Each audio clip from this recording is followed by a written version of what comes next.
La leyenda de La Llorona. En la época virreinal de la Ciudad de México, cuando las viejas calzadas prehispánicas se cubrían de piedra y las grandes mansiones de los conquistadores se alzaban sobre las ruinas de los templos, vivía una mujer de origen indígena y una belleza singular. Su nombre era Luisa, con el rostro de facciones delicadas y un cabello oscuro y largo que le caía sobre la espalda como una cascada de ébano. Sus ojos, profundos y melancólicos, eran el reflejo de la nobleza de su linaje, pero en ellos también se leía una tristeza que presagiaba su destino.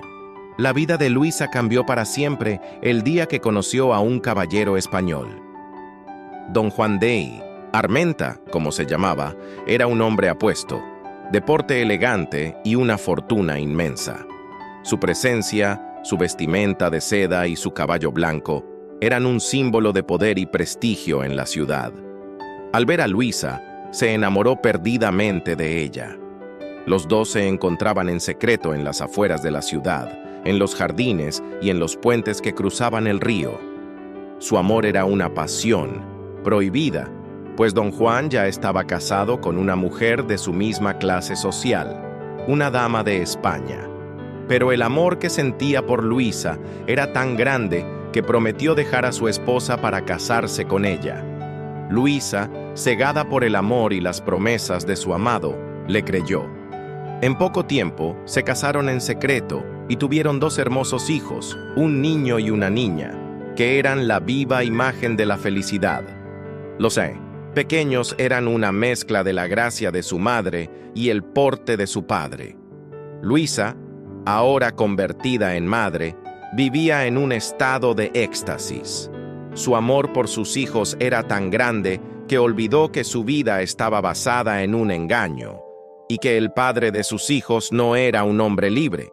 Pero el tiempo, ese juez implacable, le recordó su realidad. Don Juan, presionado por su familia y por la sociedad, empezó a distanciarse.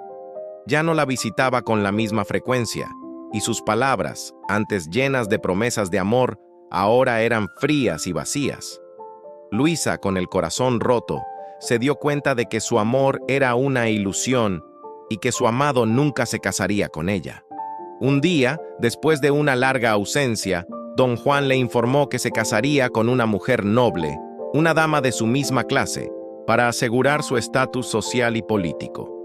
Luisa, con lágrimas en los ojos, le pidió que no la abandonara a ella y a sus hijos, pero él, con el corazón endurecido por la ambición, la dejó.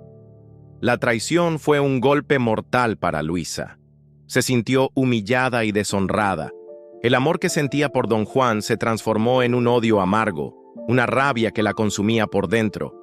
En su mente, se convenció de que la única razón por la que don Juan la había abandonado era por sus hijos. Creyó que sus hijos, al ser mestizos, eran un recordatorio de su pasado prohibido y que si no estuvieran en su vida, don Juan volvería a ella. Su razón, eclipsada por la desesperación, la llevó a una locura irreversible. Una noche, en medio de la oscuridad, Luisa se despertó con el corazón lleno de una rabia incontrolable.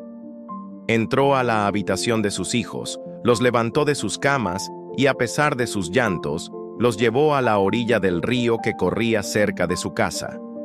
En el puente de madera, bajo la luz de la luna, los pequeños, asustados, se aferraban a ella, rogando por sus vidas. Pero Luisa, sorda a sus súplicas, los arrojó al agua. Los niños, asustados y confundidos, se ahogaron sin poder hacer nada. El río se llevó a los pequeños, y el silencio de la noche fue interrumpido por el eco del agua. Fue en ese instante, en el que el cuerpo de sus hijos se perdía en la oscuridad del río, que la razón regresó a Luisa. Se dio cuenta de la monstruosidad de su acto. Se abalanzó al río, desesperada, intentando buscar a sus hijos, pero ya era demasiado tarde. La corriente se los había llevado.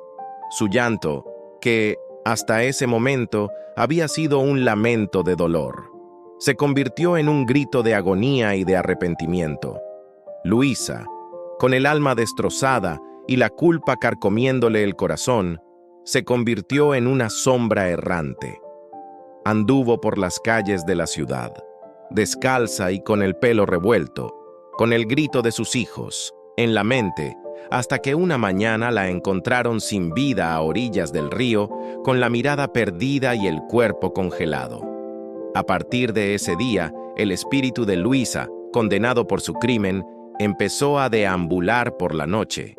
Se dice que su alma, incapaz de encontrar la paz, se convirtió en la Llorona, una figura espectral que camina por los ríos y los canales de agua buscando a sus hijos. Su llanto, un lamento desgarrador que eriza la piel, se escucha en las noches de luna, y su grito de «¡Ay, mis hijos!» es un eco que se pierde en la eternidad. Quienes la han visto, la describen como una mujer vestida de blanco, con una cabellera oscura y un rostro que no se puede ver. Su figura flota sobre el agua, y sus manos, extendidas en el aire, buscan a los hijos que ella misma arrebató de la vida. La leyenda de La Llorona es un recordatorio de que la locura, el dolor y la culpa pueden transformar a una persona en un monstruo. Es una historia que se ha transmitido de generación en generación, una advertencia para los niños que no deben caminar solos por la noche, y una lección sobre las consecuencias de las acciones impulsivas. Su llanto es un lamento eterno, una súplica de perdón que nadie, ni siquiera los dioses, puede escuchar. Y su figura es el fantasma de una mujer que por un instante de locura perdió todo lo que amaba. Gracias por escuchar esta adaptación de la leyenda de La Llorona. Si te gustó esta narración, suscríbete y comparte este video. Nos escuchamos en el próximo relato.